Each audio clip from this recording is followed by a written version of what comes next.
आना ही पड़ता है। आज मैं आपको बताऊंगी मालिश से जुड़े कुछ अचूक उपाय। आप सोचेंगे ये क्या टॉपिक है। आज मैं आपको बताऊंगी कि केवल एक ऐसी चीज़ है जिससे अगर आप मालिश कर लें तो आप खरबोपति बन सकते हैं। आपकी मेहनत जो आप तक रंग नहीं ला रही वो रंग ला सकती है।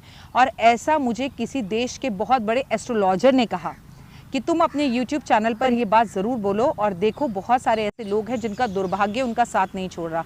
लेकिन चीज़ थोड़ी सी महंगी है, लेकिन अगर आप चाहें तो आप कर सकते हैं। और आज मैं इस मुकाम पर शायद इसलिए पहुंची हूँ क्योंकि मेरी माँ बचपन में मेरे बालों में वही चीज़ लगाती थी जो मैं आज आपको बताने वाली हूँ। तो कभी कभी लगता है शायद मैं इसलिए इतनी इंटेलिजेंट हूँ क्योंकि मम्मी वो करती थी।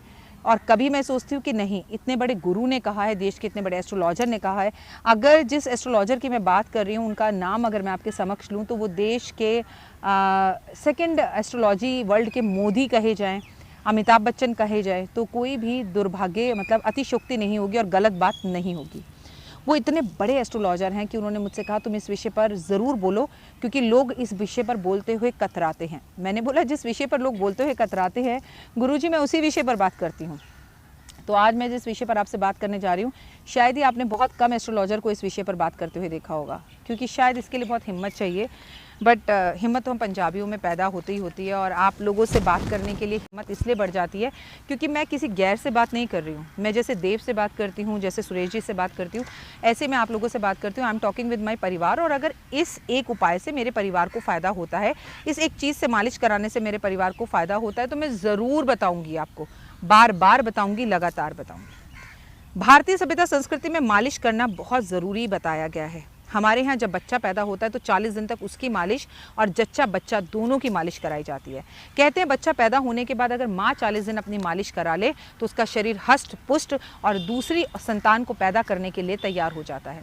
जितना भी रक्तस्राव हुआ होता है, खून निकला हुआ होता है, कष्ट हुआ होता है, तकलीफ होती है, वो सब चीज़ें गायब हो जाती हैं, भाग जाती हैं और कहीं ना कहीं आपको फ़ायदा और प्रॉफिट होने लगता है। अक्सर हम लोगों के यहाँ पर मालिश के नाम पर तेल सर पर लगा दिया जाता है। बहुत अच्छी बात है, लेकिन शनिवार वाले दिन अपने सर पर तेल नहीं लगाना चाहिए। लेकिन भारतीय सभ्यता संस्कृति के अनुसार छोटी दिवाली वाले दिन अपने सर पर तेल ज़रूर लगाना चाहिए और नहाना भी चाहिए उस तेल को लगाकर। कहते हैं साल भर का शनि उतरता है। आप तेल लगाने से, सर की मालिश करने से, शरीर की मालिश करने से बलवान और बुद्धिमान होते हैं। हमारे यहाँ पर तेल शादी पर भी चढ़ाया जाता है। शादी से एक दिन पहले आपने देखा होगा शादी वाले दिन सुबह ही लड़के को भाभियाँ तेल घास से चढ़ाती हैं और उसके बाद कहते हैं अब इसका तेल उतार दो, मतलब इस पर शनि पहले चढ़ाओ फिर शनि उतारो, पूरी नज़र उतर जाएगी। हमारे यहाँ तेल चढ़ाने की एक रस्म शादी की भी है। तेल शनिदेव को अत्यधिक प्रिय है। देवी देवताओं में शनिदेव के ऊपर तेल अर्पण किया जाता है। तो कई लोग कहते हैं सरसों का तेल घर में नहीं जलाना चाहिए, तो कई लोग कहते हैं खाने के लिए सरसों का तेल बेहद उत्तम है। आप कभी खुद से सोचिएगा जो तेल हम खाने में खा सकते हैं उसे घर में जलाने में कैसी आपदा। मैं आपसे कहती हूँ कि हर रोज़ जो अपने घर में एक 4 मुखी सरसों के तेल का दिया जलाता है उसके घर में कभी पितृदोष नहीं रहता, उसके घर में कभी शनि नहीं रहता। आप अगर मुझे फॉलो करते हैं तो सिर्फ मेरी ही रेमेडियो को फॉलो कीजिए और अपनी ज़िंदगी में चमत्कार देखिए। लेकिन एक बात हमेशा याद रखिएगा, एक और ऐसी चीज़ है जिसे लगाने से भाग्य उदय होता है, जो मेरे गुरुजी ने मुझसे कहा कि मैं आपको ज़रूर बताऊं और जो मेरी मम्मी मेरे बचपन में सर में लगाती थी, और वो चीज़ बहुत ज़्यादा प्रिय है सूर्य देवता को। मैं अपनी मम्मी से वो चीज़ सर पर लगाने के लिए इतना लड़ती थी क्योंकि मुझे उसमें से बदबू आती थी, है ना। शायद आप में से भी बहुतों की मम्मियाँ लगाती होंगी बचपन में वो, और बहुतों की मम्मियाँ अब भी लगाती होंगी। पर मुझे जैसे ही ये खबर मिली है ऐसे ही मैंने देव के सर पर भी लगाना शुरू कर दिया है। मैं हूँ डॉक्टर वाय राके और इस वक्त आप मेरा और अपना YouTube चैनल देख रहे हैं। सूर्य देवता को घी बेहद ज़्यादा पसंद है। मेरी माँ भी बचपन में गाय के घी मेरे सर पर लगाया करती थी, उससे मालिश किया करती थी। मैंने भी गाय का घी अब देव के सर पर लगाना शुरू कर दिया है। मेरी माँ ये नहीं कहती थी कि इस घी को लगाने से तू बुद्धिमान होगी, मेरी माँ ये कहती थी तेरे बाल बहुत सुंदर होंगे। यकीन मानिए मीडिया में आने से पहले मेरे बाल कमर तक थे, लेकिन रोज़ टीवी पर शो, करीबन मैंने अपनी ज़िंदगी के 10 साल टीवी शो पर निकाल दिए। एक टाइम तो ऐसा था कि मैं एक ही दिन में 7 टीवी चैनल्स के शो कर रही थी, 7।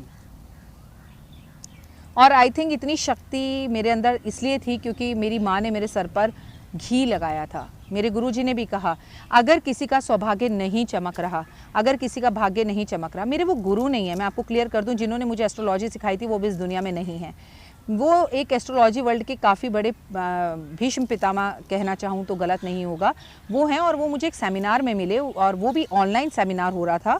उन्होंने मुझे कहा, राखी मैं तुमसे बात करना चाहता हूँ, मुझे फ़ोन करो, तुम यूट्यूब पर बहुत अच्छा कर रही हो, बहुत अच्छा बोल रही हो, तुम्हारे लिए बहुत अच्छे कमेंट्स भी लोग लिख रहे हैं, तुम इस विषय पर टॉपिक क्यों नहीं बनाती। मैंने कहा सर इस पर कैसे बनाऊँ, लोग क्या सोचेंगे। बोले इस पर बनाना मुश्किल है। मैंने कहा चलिए मुश्किल है, लेकिन जो मुश्किल होता है वो मैं अक्सर करती हूँ। लेकिन उन्होंने बोला किसी का भी भाग्य अगर नहीं चमक रहा, उससे कहो 40 दिन तक अपने शरीर की मालिश किसी मालिश वाले को बुलाकर घी से करवाए और उसके अंदर अगर थोड़ा सा केसर डलवा ले तो उसके चारों दिशाओं से काम होने शुरू हो जाएंगे। वो बंदा तुम्हारे पैरों में आकर गिर जाएगा। मैंने कहा सर मुझे किसी को बिना अपने पैरों में नहीं गिराना, ये लोग मेरे परिवार का एक हिस्सा है। तो उन्होंने मुझे बहुत सारा आशीर्वाद दिया और खैर मेरी बहुत तारीफ़ करी, वो मैं नहीं करना चाहती।